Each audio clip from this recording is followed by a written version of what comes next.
અમરેલી જિલ્લાના બાબરા શહેર ward number 6માં જનસેવા સુવિધા દ્વારા સંચાલિત શહેરી વિકાસ યોજના નીચે 2006-07માં બનાવવામાં આવેલું પે એન્ડ યુઝ શૌચાલય ખરેખર શોભાના ગાંઠિયા વધારે નથી। સ્થાનિકોનો આક્ષેપ છે કે આ શૌચાલય બનાવ્યા પછી અહીં કોઈ જ સાફ સફાઈ કરવામાં આવતી નથી, જેના કારણે અહીં ગંદકીના ગંજ ખડકાયા છે, જેનાથી ખૂબ જ અસહ્ય બદબુ આસપાસના વિસ્તારોમાં પ્રસરી રહી છે।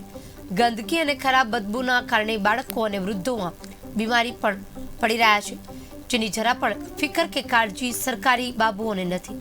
લોકોના આરોગ્ય ઉપર તોડાતી ચિંતાની નગરપાલિકાના હોદ્દેદારો જે અધિકારીઓને પડી નથી, ત્યારે સ્થાનિકો રોષ ઠાલવી રહ્યા છે। તેમજ અહીં સરકાર દ્વારા શૌચાલય લાખો રૂપિયાના ખર્ચે બનાવવામાં તો આવ્યું છે, પરંતુ સાફ સફાઈના અભાવે ગંદકીથી ભરાયું છે।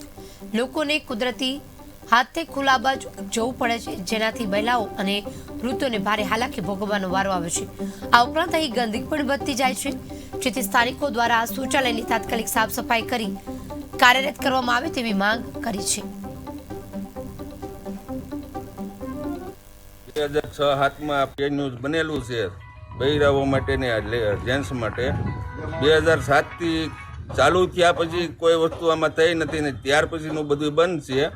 આ લતાવાળા બધા અહીંયા ખુલ્લામાં જ પે ન્યૂઝ જાય છે, શૌચાલય ખુલ્લામાં જ બે છે ને ગંદકી અને રોગચાળાથી અમે ભયભીત છીએ, છોકરાની બીમાર પડે છે અને આ ગંદકીને દૂર કરવા નગરપાલિકાને અમારી નર્મ અપીલ છે। વારવાર રજૂઆત કર્યા છતાંય આ વસ્તુનો ઉકેલ આવતો નથી। આ પે ન્યૂઝ 2006માં બન્યા પછી કયા કારણોસર બંધ છે? કાગળ ઉપર જ ખાલી બનાવવામાં આવેલ છે કે પછી પબ્લિક માટે